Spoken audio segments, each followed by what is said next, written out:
Graças e paz, irmãos. Abram as vossas Bíblias, por favor. No Evangelho segundo escreveu Marcos, como o pastor disse, meu xará. Marcos, capítulo de número 14, versículo de número 12 em diante. Marcos, capítulo de número 14, versículo de número 12 em diante. Aqueles que podem ficar em pé, fiquem em pé, por favor, em reverência à palavra de Deus. Marcos, capítulo 14, versículo de número 12 em diante. Fala assim o texto: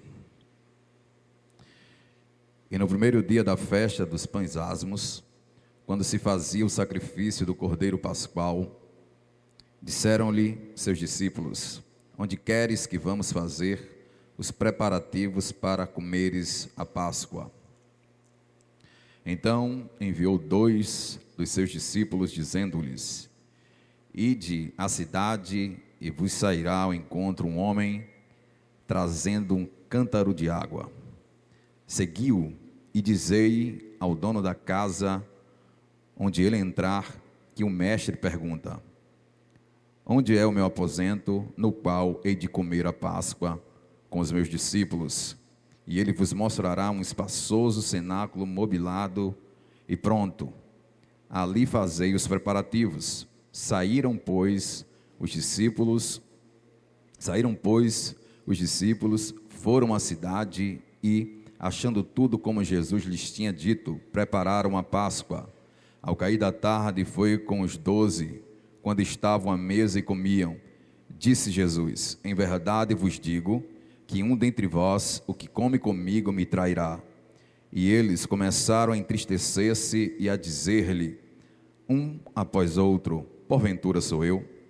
Respondeu-lhes: É um dos 12, o que mete comigo a mão no prato. Pois o Filho do Homem vai, como está escrito, a seu respeito. Mas ai daquele por intermédio de quem o Filho do Homem está sendo traído. Melhor lhe fora não haver nascido. E enquanto comiam, tomou Jesus um pão e, abençoando, o partiu e lhes deu, dizendo: Tomai, isto é o meu corpo. A seguir tomou Jesus um cálice e, tendo dado graças, o deu aos seus discípulos, e todos beberam dele. Então lhes disse: Isto é o meu sangue, o sangue da nova aliança, o sangue da aliança, derramada em favor de muitos.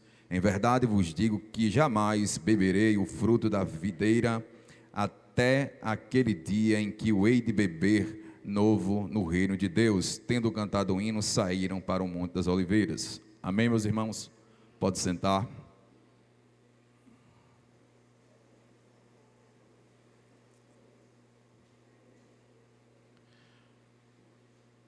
Como introdução, eu quero trazer a divisão desse texto. Esse texto é dividido em 3 partes. A primeira parte dos versículos de número 12 ao versículo de número 16, onde se trata da preparação da Páscoa. A segunda divisão é dos versículos de número 17 ao versículo de número 21, onde nós temos a celebração da Páscoa e o anúncio do traidor e o juízo sobre ele. E a terceira divisão, dos versículos de número 22 ao 26, nós temos a instituição da ceia. No versículo de número 12, irmãos, eu peço aos irmãos que deixem as vossas Bíblias abertas e, quando eu estiver expondo, explicando o versículo, olhem para ele, porque senão você não vai conseguir compreender. Versículo de número 12, no grego, irmão, está assim: No primeiro dia dos ázimos, quando a Páscoa sacrificavam. Marcos começa esse texto dando um dado cronológico, e ele explica para o seu público que era na época em que o sacrifício pascual era sacrificado, porque o público para quem ele escreveu não era um público judeu. Então era necessário essa explicação. O verbo sacrificar remete a uma ação aqui habituada no passado, ou seja, é aquela ação repetitiva neste mesmo ano, nesta mesma data. E segundo o doutor Osborne, é um plural impessoal que se refere simplesmente a essa ocasião aqui. Era o costume, era um preceito, segundo o Antigo Testamento hebraico, de preparar ou abater, sacrificar os cordeiros pascual nesse período, nessa data, dentro do pátio do templo, no dia 14 do mês de Nissan. Para quem não sabe como era o calendário, como é o calendário judaico, ele em um mês ele contém 2 meses. É como se fosse 15 dias uma parte de um mês e 15 dias a parte de outro mês. Então, esse dado aqui que ele dá da data é no dia 14 de Nissan, que compreende os últimos 15 dias do mês de março e os primeiros 15 dias do mês de abril. Então aqui era na véspera do dia que se comemorava, se festejava a festa da Páscoa, quando se devia tirar das casas todos os resíduos de pão fermentado, pois de acordo com Êxodo, capítulo número 12, versículo de número 2, era ordenado que eles fizessem esse sacrifício nesta data. Então, neste dia, os discípulos, eles perguntam a Jesus, e aqui a ideia que dá é realmente, essa pergunta aqui, é num momento realmente aqui, que está ocorrendo tudo isso, nessa ocasião, nessas circunstâncias. Essa pergunta foi feita, irmãos, provavelmente pela manhã, fora de Jerusalém, porque no versículo de número 3, o texto mostra que eles se encontravam-se em Betânia. De Betânia para Jerusalém era aproximadamente quase 3 quilômetros, é como se fosse como daqui quase a Barra de Jangada. Então, eles se encontravam-se fora da cidade. O texto aqui, no grego, a palavra para preparação, ela ocorre 3 vezes, no versículo de número 12, versículo de número 15 e versículo de número 16, que nos remete a uma deliberação e cuidado para que este evento ocorresse. Os versículos dentro dessa primeira estrutura, o versículo de número 12, quando os discípulos eles perguntam a Jesus: tu queres ou tu comeres? Eles não se incluem, eles especificam somente Jesus Cristo, não envolvem eles dentro destas questões. Isso indica que Jesus Cristo seria aquele que iria presidir a festa pascual. Não era fácil, irmãos, encontrar no próprio dia uma sala adequada. Eles estavam dentro do próprio dia que deveria preparar tudo para essa festa da Páscoa. Pois, segundo Deuteronômio, capítulo número 16, versículo 5 ao versículo 8, a Páscoa ela só podia ser celebrada dentro da cidade, dentro de Jerusalém. Por isso que no versículo de número 13, quando Jesus Cristo ele dá uma ordem a 2 dos seus discípulos, ele fala: ide à cidade, ou seja, para eles irem a Jerusalém. Além, era a festa mais importante dos judeus no período do Novo Testamento. Consequentemente, irmãos, vinham judeus de todos os lugares nesse período para Jerusalém. Então, a cidade ela fervilhava de pessoas. Era um verdadeiro congestionamento de pessoas. Segundo o historiador da época, Flávio Joséfo, ele relata que na Páscoa do ano 66 depois de Cristo, o ano em que o templo ele foi completado, 255.600 cordeiros foram sacrificados no templo. Joséfo, ele estimava de uma média de um cordeiro para 10 pessoas. E o texto do Antigo Testamento fala, se a família era pequena, ela deveria chamar os seus vizinhos, um número adequado para que não tivesse um grande assim desperdício. Ninguém, irmãos, consegue comer aqui, 3 pessoas comer um cordeiro inteiro. Então, o cordeiro era dividido ali, era uma refeição para aproximadamente 10 pessoas, 12 pessoas. Então, o que foi que Flávio Joséfo ele fez? Ele pegou esse número de sacrifícios e multiplicou por 10. 255.600 multiplicado por 10, que dá uma quantia de 2,5 milhões de pessoas que estavam presentes em Jerusalém, sem contar com os peregrinos que haviam se contaminado no meio do caminho, por alguma maneira que os impedia de participar da festa da Páscoa. Segundo o doutor Edwards, esse é um número impressionante e provavelmente um exagero, pois é inconcebível que tantas pessoas pudessem ser acomodadas dentro dos limites de Jerusalém do século de número 1. No entanto, a descrição de José com certeza transmite a ideia da multidão, de um congestionamento que assolava a Jerusalém dentro desse período festivo. Versículos de número 13 ao 16. Nesses versículos, irmãos, Jesus envia 2 dos seus discípulos em resposta à pergunta que todos eles haviam feito a ele: onde prepararemos? E dando todas as instruções, eles encontram tudo da maneira que Jesus Cristo havia falado, e eles realizam os preparativos.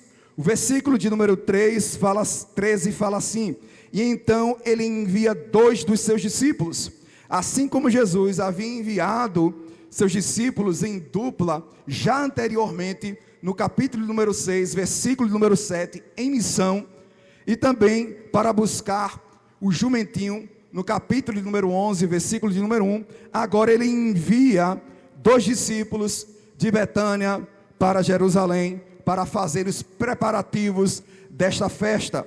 E o texto de Marcos, o nosso texto, não especifica quem são esses 2 discípulos, especifica unicamente que são discípulos de Cristo e que são 2, mas o texto paralelo que narra o mesmo episódio, Lucas capítulo de número 22, versículo 8, identifica-os como Pedro e João.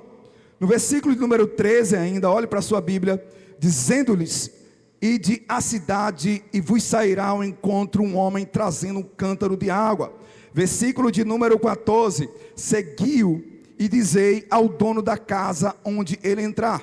Parece que essas instruções foram só para estes 2, pois foram direcionadas somente a eles.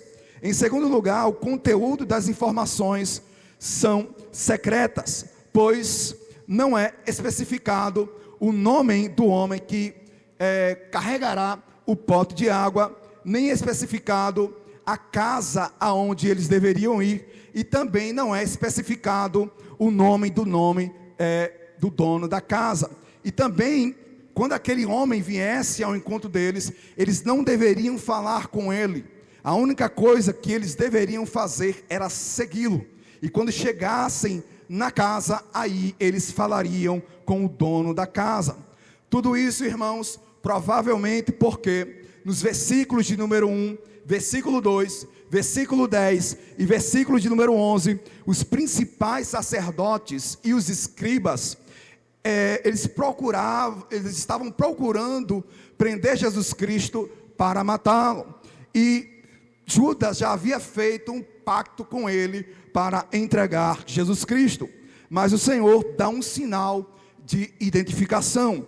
Versículo de número 13, um homem trazendo um cântaro de água, carregando um odre, pote de água. vindo ao encontro deles. O texto, irmãos, especifica que será um homem, não 2, 3, não será uma mulher, não será um jovem, porque se fosse jovem, a palavra usada aqui no grego seria Neanias, não é Ananias não, viu, irmão? É Neanias. A palavra aqui é antropos. E também especifica que ele estará carregando um cântaro d'água, um jarro, não 2, apenas um. E também especifica que ele virá ao encontro deles. Então, imaginem, irmãos, os discípulos dentro da cidade, a cidade fervilhando de pessoas, no meio daquela multidão incontável, naquele aperto, naquela agonia da cidade, esperando este homem. Há algumas inferências sobre este homem.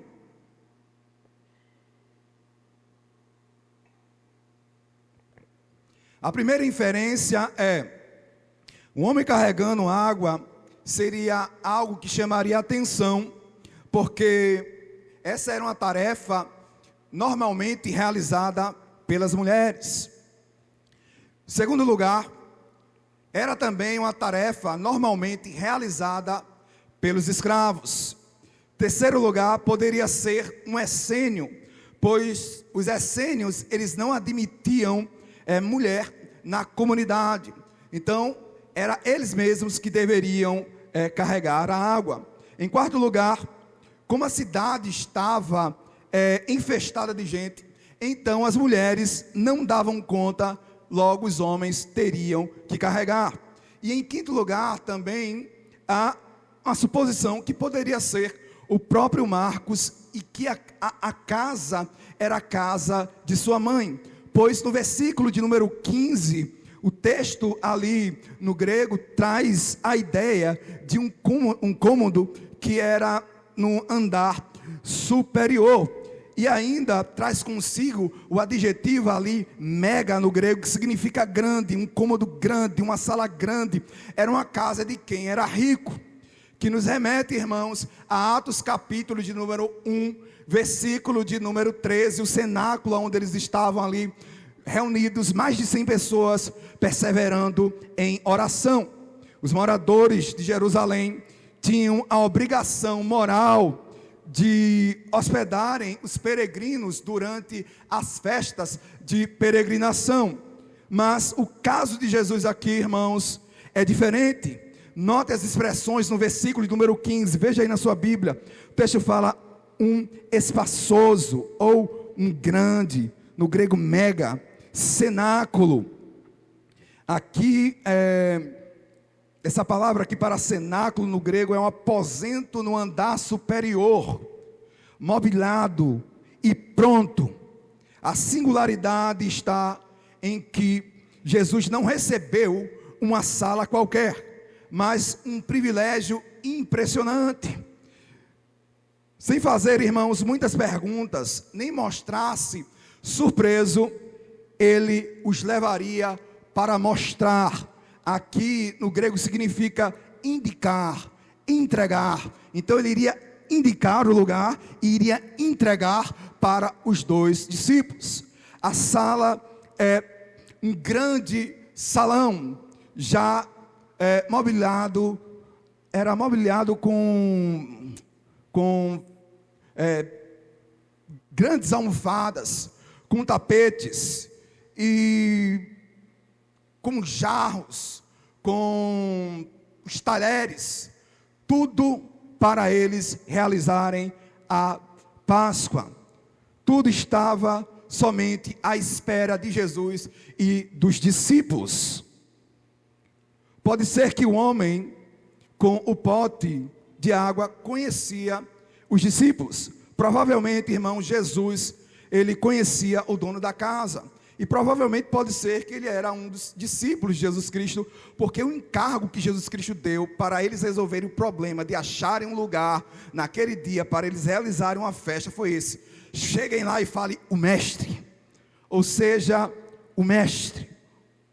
Pode ser que ele seja um discípulo, mas não fica claro se eles já haviam acordado tudo com ele, ou se Jesus Cristo ele recorreu à sua onisciência e soberania.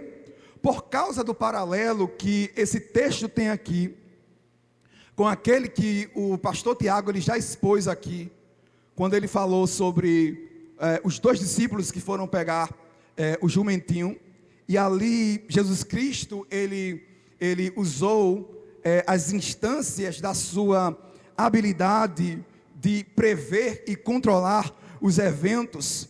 Então, provavelmente aqui também Jesus Cristo ele se vale destas habilidades, ele se vale de sua onisciência, ele se vale da sua soberania.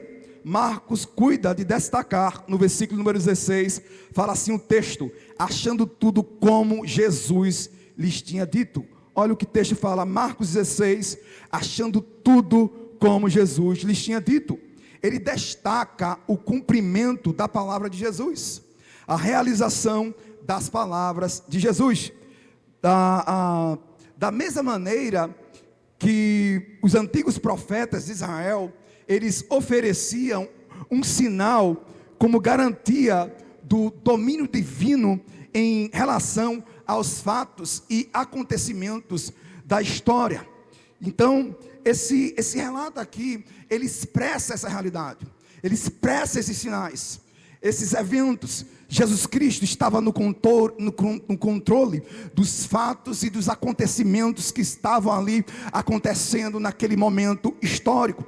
Assim como 1 Samuel, capítulo de número 10, versículo de número 1 ao versículo 17, a gente vê ali quando Samuel ele unge Saul para ser rei, e ele dá ali as instruções, ele falando: tu vai em tal lugar, tu vai encontrar 2 homens, esses 2 homens vão falar tal coisa, depois tu vai ver 3 homens subindo, esses 3 homens vão estar com algumas coisas, eles vão te dar algumas coisas, depois tu vai lá nos filisteus, você vai ver os profetas lá, o Espírito Santo vai te pegar, e tu vai ser outro homem. Tudo isto remete o controle de Deus sobre os fatos, dentro da história.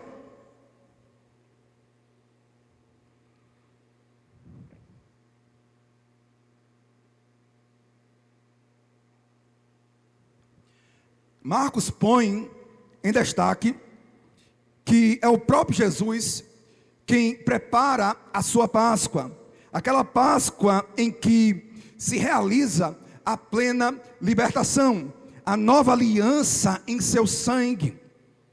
Assim como foi o próprio Deus que originou a festa da Páscoa e originou toda a libertação, Jesus é Deus, é Ele quem fundou a Páscoa, é Ele quem realizará a Páscoa de fato. Ali era tudo um tipo de Cristo, apontava para Cristo, o Cordeiro apontava para Cristo. Cristo é o verdadeiro Cordeiro. João disse quando viu Jesus Cristo indo ser batizado: eis o Cordeiro de Deus que tira o pecado.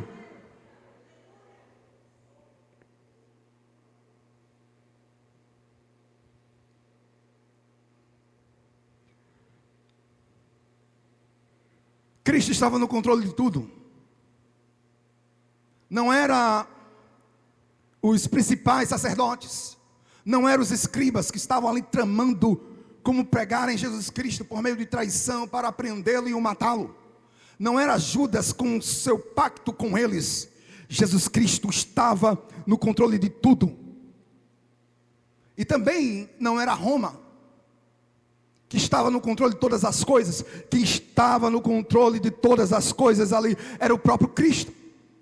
E note que no versículo número 1 e versículo número 2, eles vão falar que eles queriam pegar Jesus Cristo depois da festa. No entanto, não aconteceu como eles queriam. Eles pegaram Jesus Cristo dentro da festa, porque o Cordeiro Pascual tinha que ser imolado no tempo da festa. Jesus Cristo é o verdadeiro Cordeiro. Versículo número 16, olha aí na sua Bíblia, termina assim com a frase: prepararam a Páscoa, ou seja, prepararam o jantar da Páscoa, a refeição pascual estava agora tudo preparado. Segunda parte do texto fala assim, a segunda parte é a celebração da Páscoa e o anúncio de um traidor e o seu juízo. Do versículo número 17 ao versículo número 21, portanto, Jesus, ele vai com os 12 para o local aqui, onde os dois haviam preparado tudo, haviam preparado a refeição, e lá Jesus, ele revela que um deles vai traí-lo. Versículo número 17, começa assim o texto, olha aí na sua Bíblia. Ao cair da tarde, ou seja, aqui, irmãos, ao anoitecer. O texto especifica o anoitecer, provavelmente por dois motivos. O primeiro é uma ida secreta. Segundo lugar, porque a festa ela era celebrada à noite. Porque, irmãos, o dia do judeu também é dividido diferente do nosso. O dia D do judeu começa de 6 horas da noite, de uma noite, e termina 6 horas da outra noite. O nosso não é de meia-noite a meia-noite. O dele é 6 horas. Então, é como se fosse para ele 2 dias, como se fosse o nosso 2 dias dentro de um dia para eles. Então, eles estavam aqui na quinta-feira, à tarde. Quando chegou no dia 14, quinta-feira à tarde, dia 14, quando chegou 6 horas da noite, mudou de dia, passou para sexta-feira, e dia 15. Era o dia em que a festa tinha que ser celebrada.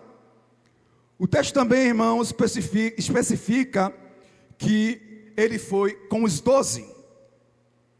Versículo número 18, olha aí na sua Bíblia. Fala assim um texto, quando estavam à mesa e comiam. O texto especifica que eles estavam, quando eles estavam comendo.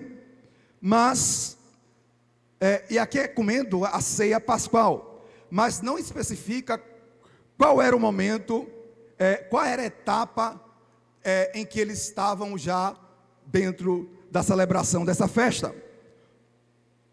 O verbo aqui, irmãos, quando estavam à mesa, esse verbo aqui, estavam, no grego, ele significa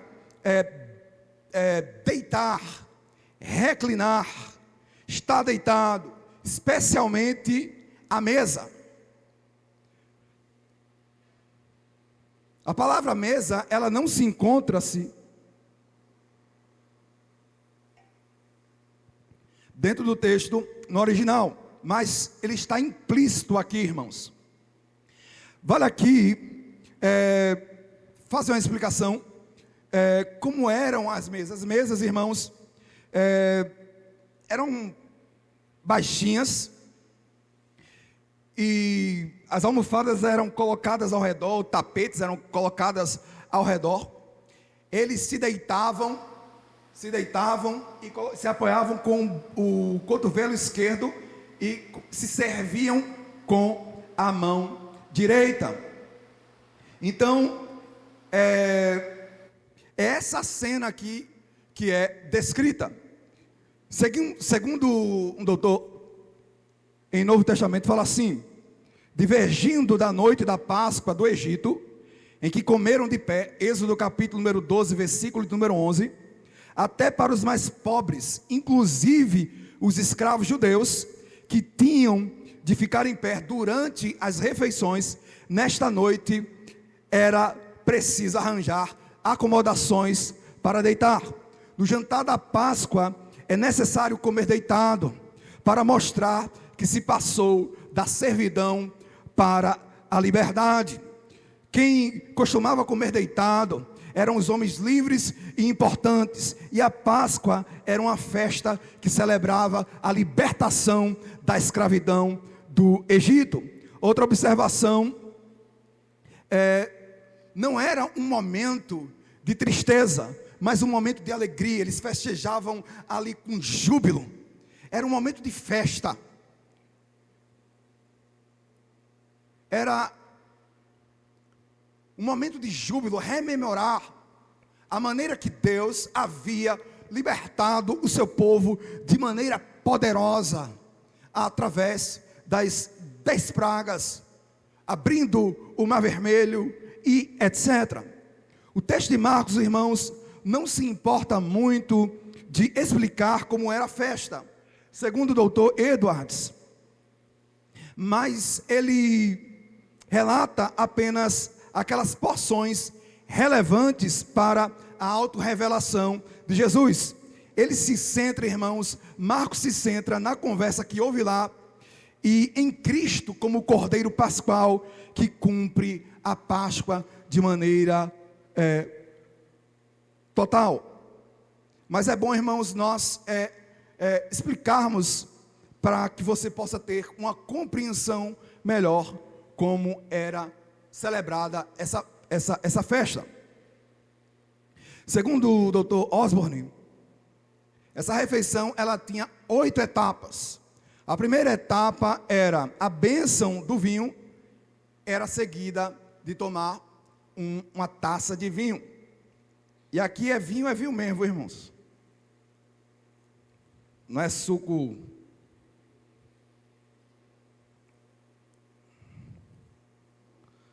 Não era suco mesmo, era vinho. Então, era uma bênção, primeiro uma bênção sobre o vinho, e depois tomava-se a taça. A segunda parte era o pão, as ervas, as frutas cozidas, e o cordeiro, eles eram colocados sobre a mesa.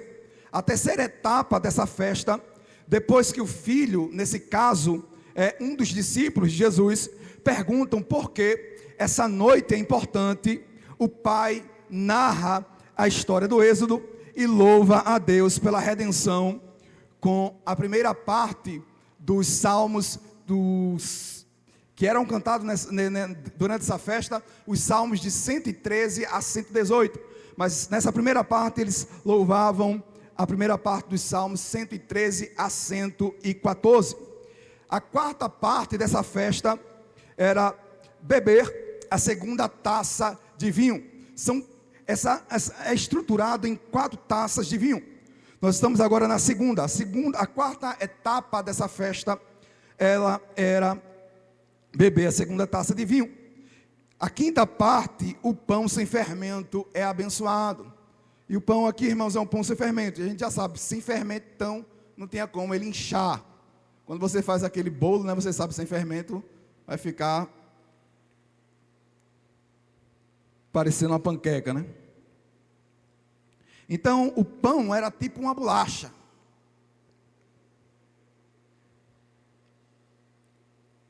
Na quinta parte, o pão sem fermento é abençoado, partido e distribuído, e todos comem o pão com as ervas e as frutas, enquanto o pai explica o significado.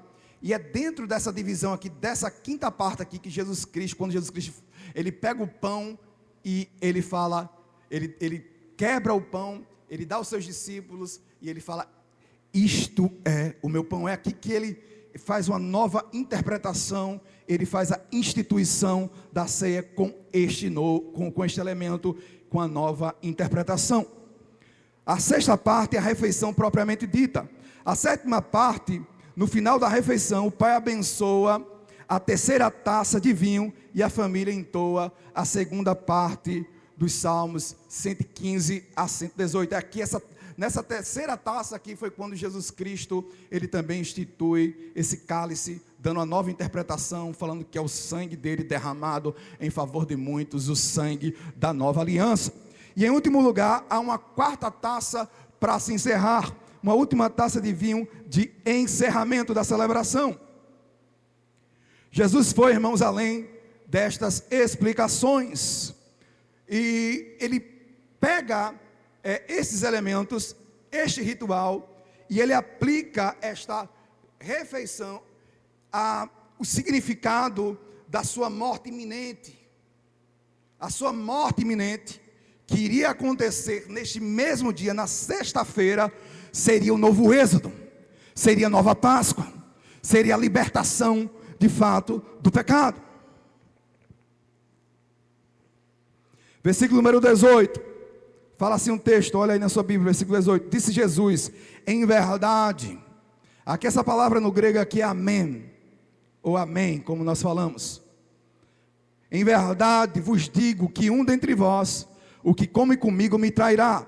O termo amém, usado no início da fala de Jesus, indica uma verdade irrefutável. É uma afirmação com autoridade, é certamente, sem dúvida. É como se fosse o nosso uso quando nós falamos, é palavra de homem, é palavra de honra. Jesus estava falando aqui realmente certamente. Jesus, com a palavra de honra, afirma publicamente que ele sabe o que está acontecendo. Ele está por dentro dos detalhes do plano secreto para tirar-lhe a vida, inclusive da traição por parte de um membro de seu grupo central. Agora, irmãos, imaginem eles naquela comemoração, naquela alegria, naquele júbilo. De repente, Jesus, ele fala isto. Imagine, irmãos, como foi que eles ficaram. E além de falar isto, Jesus Cristo fala, além de Jesus Cristo falar que iria ser traído, ele fala, serei traído por um de vocês. E no versículo número 12, 20, que diga, ele reitera, ele fala de novo, é um dos 12. Isso aqui, irmãos, é muito pesado.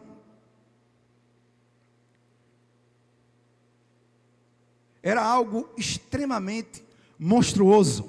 Era algo extremamente perverso. Era algo extremamente maligno.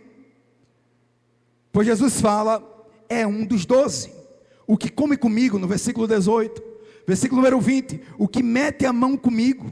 Irmãos, essas expressões aqui, nesses dois versículos, principalmente no versículo número 20, não indica que é Judas, pois todos eles colocavam a mão no mesmo prato com Jesus. Era um prato onde tinha ali as ervas, onde tinha um purê, e eles pegavam ali com aquele pão sem fermento, aquela bolacha ali, todos metiam ali dentro, ali a mão dentro daquele prato. E essa expressão, o que mete a mão comigo no prato, segundo um doutor, ele fala que é um eufemismo, ele está suavizando aqui o termo, que representa a forma mais íntima da amizade, o sinal supremo de companheirismo na linguagem oriental. No entanto, esse significado, irmãos, aqui para Jesus era real, para Jesus era de fato. Jesus verdadeiramente amava Judas, no entanto, para Judas não era. Isso era um escândalo, irmãos. No meio do círculo mais chegado de Jesus Cristo, dentre os 12, um dos principais dos seus discípulos, representantes de Cristo, representantes do Evangelho, representantes dessa nova comunidade, imagine um deles cometerem tal erro. 3 resultados teve com essas palavras sobre eles. Versículo de número 18, veja no versículo número 19, fala assim: e eles começaram a entristecer-se e a dizer-lhe um após o outro, porventura sou eu? Primeiro resultado que gerou neles, entristecer-se. A alegria da festa foi embora, o júbilo da festa foi embora. Aqui, consequentemente, acredito que com certeza Judas não se entristeceu. Segundo lugar, eles começaram a falar ou a interrogar. Em terceiro lugar, eles se autoexaminaram. É interessante, né, irmãos, porque lá na primeira carta aos Coríntios, no texto sobre a ceia, o apóstolo Paulo fala: examine-se, pois, e tome.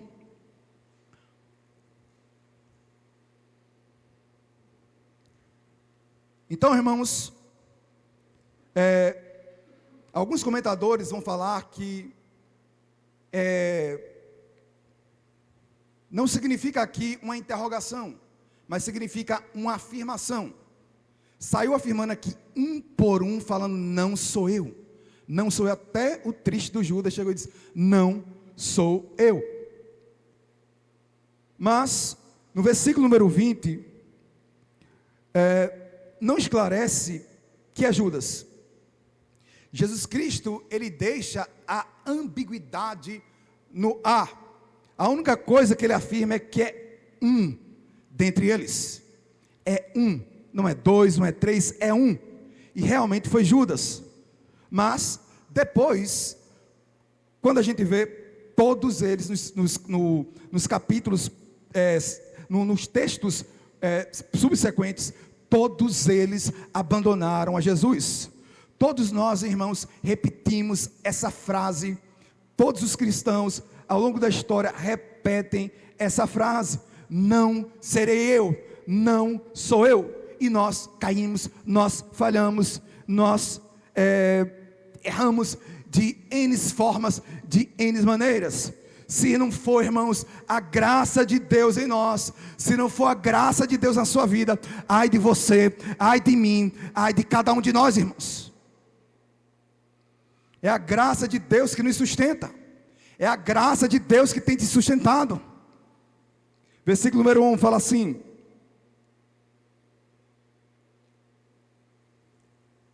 no versículo número 1, irmãos, nós vemos aqui a doutrina da soberania divina, e vemos também a doutrina da responsabilidade humana. Por um lado, tudo tem que acontecer como Deus determinou. Por outro, o homem é responsável pelas suas escolhas. Versículo número 21, pois o Filho do Homem vai, como está escrito a seu respeito. Jesus, ele vai explicar que ele vai ser morto, mas não é primeiramente por causa do plano e por causa do pacto de Judas, mas ele vai primeiramente porque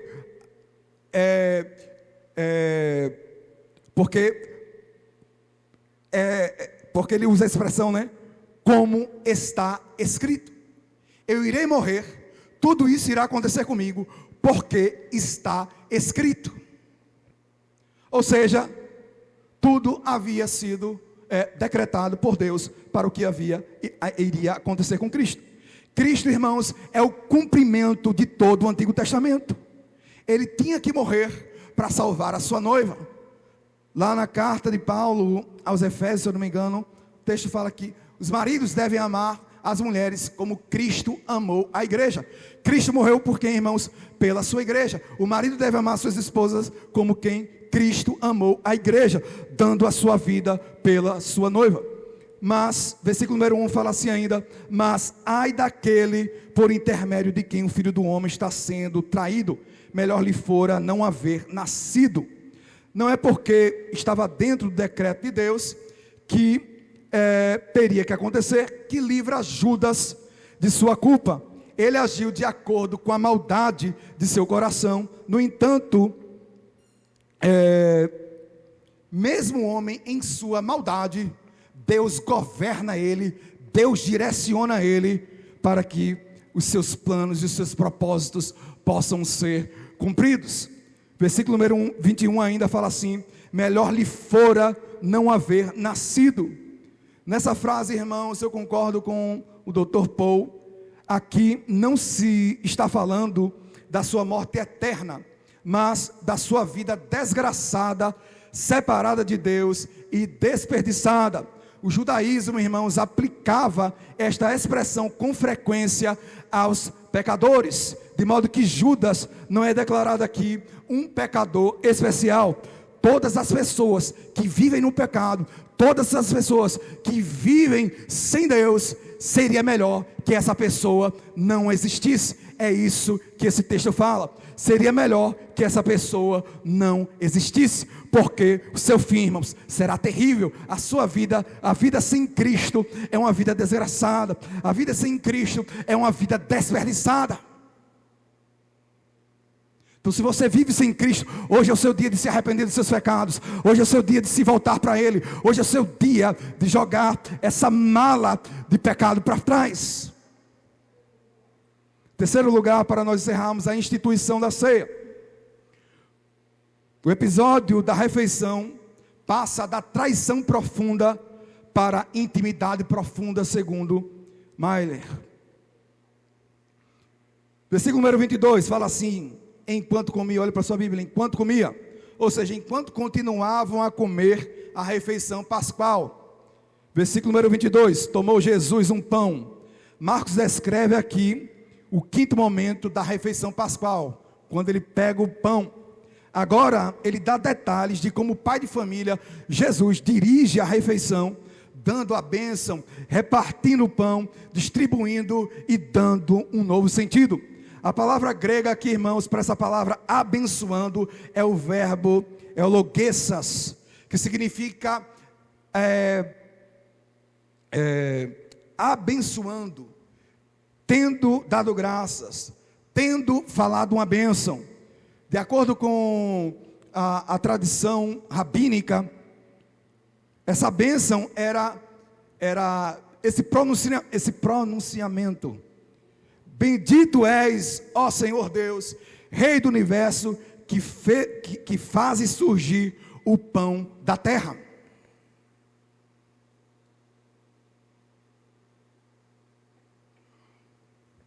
Essa palavra, irmãos, com a outra palavra do versículo de número 23, que fala assim, tendo dado graças, no grego é só uma palavra. É o verbo no grego, eucaristessas, de onde vem a palavra Eucaristia. Então, o termo Eucaristia não é um termo da Igreja Católica Romana, mas é um termo bíblico. Jesus abençoa o pão, parte e dá para os seus discípulos. Os atos e as falas do Senhor são extremamente importantes. Os gestos e as palavras de Jesus é a interpretação que ele dá da sua morte. Quando Jesus fala, isto é o meu corpo com o pão, e isto é meu sangue, o sangue da aliança, com a taça de vinho, além da instituição da ceia, Jesus realiza uma ação profética, simbólica, aos moldes dos antigos profetas. O que é uma ação profética simbólica? É uma ação realizada por um profeta, a qual transmite um significado e um sentimento, e invariavelmente realiza o que simboliza. Tal ação consiste em algum comportamento simbólico, normalmente ordenado por Deus, assumido por um profeta, seguido depois de palavras que esclarecem o sentido da ação. A ação aqui é comer pão e beber uma taça de vinho. A primeira ação é explicada como o corpo de Jesus. A taça é explicada como sendo o sangue da aliança para perdão dos pecados, ou seja, para reconciliação e reafirmação dos acordos da aliança. A separação do corpo e sangue, irmãos, lá em Levítico fala que a vida está onde? No sangue. A separação do corpo e do sangue indica morte. Com efeito, esta ação profética simbólica proclama o sentido da morte vindoura de Cristo, que viria logo em instante. Quando Jesus diz no versículo 22, na última parte, isto é meu corpo, e dado aos discípulos, e dando aos discípulos o pão partido, na perspectiva, irmãos, judaica, o corpo não indicava uma parte, mas a pessoa em sua totalidade. É ele em pessoa se doando, realmente é Jesus se doando em sua totalidade. Neste gesto, ele interpreta e antecipa o que está para enfrentar, a morte. Mas a morte é como um ato dele de se doar completamente, se doar totalmente para os seus discípulos. O sentido do pão da Páscoa é mudado. É símbolo agora do corpo de Cristo.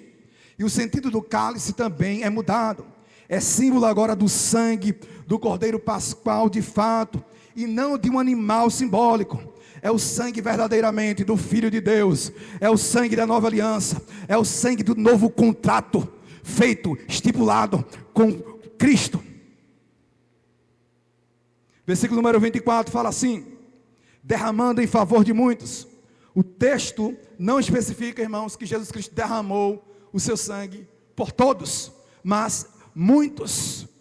E quando fala assim, em favor, aqui significa assim, para a salvação. Ele derramou o seu sangue em favor ou para a salvação de muitos, não foi de todos, ou seja, somente para o seu povo eleito. Versículo número 25: em verdade vos digo que jamais beberei do fruto da videira, até aquele dia em que o hei de beber novo no reino de Deus. Quando Jesus muda o sentido da taça da Páscoa ali, ele está, irmãos, utilizando a terceira taça, como eu já disse, e era uma taça de barro, aonde ele saiu dando para os seus discípulos. Todos eles saíram bebendo, passando de um para o outro. E havia, irmãos, uma última taça, a quarta taça, que encerrava a festa da Páscoa. E Cristo, ele institui aqui a nova cerimônia, só com dois elementos, que é o pão e que é o vinho. Então, quando Jesus fala que não vai beber mais o vinho, provavelmente ele não bebeu, irmãos, a última taça do encerramento da Páscoa. A morte dele não é o fim, não é um encerramento. Ele anuncia, irmãos, o aspecto aqui escatológico de consumação final com a sua segunda vinda. E aqui, irmãos, ele faz um voto, garantindo que vai vir para tomar o último cálice, o cálice da consumação. Quando ele fala, em verdade vos digo, esse versículo aqui no original começa com a palavra grega amém. É uma palavra de honra, uma palavra de certeza, é um juramento, é um voto do nazireado, de não tomar vinho. O objetivo de tais juramentos era tornar conhecida o mais claramente possível a sinceridade, retirar toda dúvida, retirar toda ambiguidade. Jesus estava falando: eu vou voltar, eu juro que vou voltar, certamente eu irei voltar, e quando eu voltar, aí eu volto a tomar. Quero encerrar agora com algumas aplicações para as nossas vidas. Primeira aplicação: Deus está, irmãos, no controle dos fatos e de toda a história. Não é o acaso, irmãos, que rege a história. Não é a lei da natureza que rege a história. Mas há um Deus soberano que rege a história. Não há nada, irmãos, que fuja do controle de Deus. Até os atos pecaminosos estão no controle de Deus, no governo de Deus. Deus, irmãos, ele direciona os atos pecaminosos dos homens para que seu plano eterno ele seja cumprido. Deus está no controle, irmãos, da sua vida. Deus está no controle dessa igreja. Deus está no controle da sua história. Deus está no controle do seu filho. Deus está no controle do seu marido. Deus está no controle de todas as coisas. Nada foge do controle de Deus. No entanto, ao mesmo tempo, irmãos, nós somos responsáveis pelas nossas escolhas. E é nosso dever, irmãos, tomarmos decisões corretas. Se você fosse em uma costureira, e você adentrasse lá naquele lugar, e você visse várias faixas lá de várias cores, você não ia entender o que era aquilo. Mas na mente da costureira, ela que é perita naquilo, ela sabe que ela vai pegar todas aquelas faixas, vai emendar e vai transformar em uma grande obra. Você não pode estar entendendo os pedaços, os farrapos que está sobre a tua vida. Mas Jesus Cristo é o costureiro que costura todas as coisas. Ele é aquele que governa todas as coisas. E Ele faz uma grande obra. Você não pode estar compreendendo agora, mas Ele está no controle de tudo. Ele está no controle da sua vida. Ele está no controle, Ele está construindo. Você vai ver quando estiver concluído.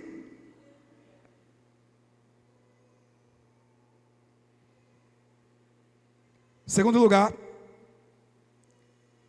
nós não somos, irmãos, superiores a ninguém espiritualmente.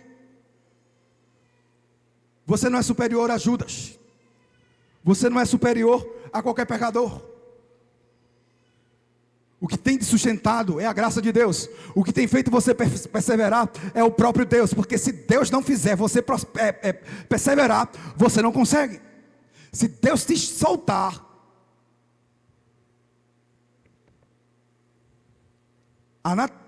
se Deus te soltar no curso, no rumo da natureza pecaminosa que ainda há em ti, você não sabe, você não é capaz das coisas terríveis que você pode fazer. Jesus Cristo disse: aqueles que o Pai me dá, esses virão a mim, e de modo algum os lançarei fora. Aqueles que estão na minha mão, de maneira alguma serão arrebatados. Você só persevera porque você está na mão de Cristo. Cristo te sustenta. Cristo não deixa ninguém te arrebatar. Você dele, nem você mesmo. Aquele que começou a boa obra, há de completá-la até a vinda de Cristo. Ele começou e é Ele que completa. Não é você que começou, nem você que completa. É Ele que começou e é Ele que completa.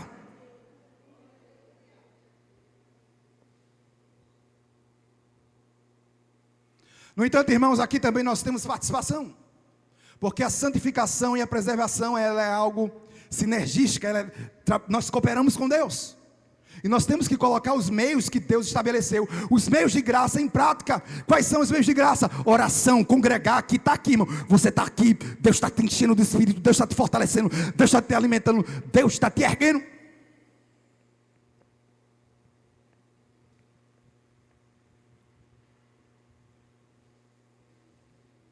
E um dos meios de graça é tomar a ceia. Quero fazer uma citação aqui de Aurivan, que ele fala o seguinte: houve uma época, não muito distante, em que deixar de cear, sem ter motivo justo, era razão de disciplina e até mesmo de exclusão da membresia da igreja. Tem pessoas, irmãos, que deixam de tomar a ceia do Senhor por qualquer motivo. Ou então, se não está vindo, por que ele não está vindo? Então pode ser que está indicando que a vida dele está toda troncha e ele não quer vir. Então antigamente era motivo de disciplina e até de exclusão da igreja, de rol de membro da igreja.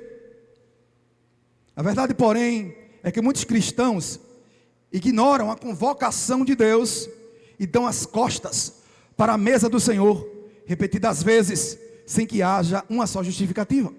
Meu irmão, a ceia do Senhor foi a nova instituição que Cristo estabeleceu. E Ele convoca que toda a sua igreja, que todo o seu povo celebre. É uma convocação dEle. É uma ordenança bíblica. É um sacramento. É dever meu, é dever nosso. Nós vimos e Cristo está te chamando, irmãos, para um privilégio, para a mesa dEle. E muitos viram as costas para o convite de Cristo.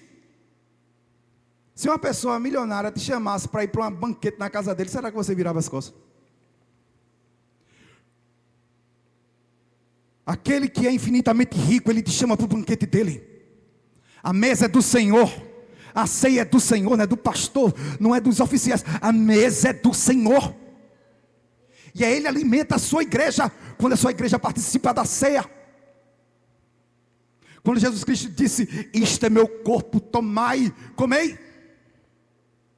Nós devemos, irmãos, participar de maneira, devemos nos apropriar do corpo de Cristo, sermos nutridos pelo corpo de Cristo, e nós precisamos participar da ceia, irmãos, e temos que nos apropriar pela fé. Quando você está participando da ceia, você tem que ter fé, você tem que se apropriar. Isso aqui é o corpo de Cristo, espiritualmente Cristo está aqui. Espiritualmente, meus irmãos.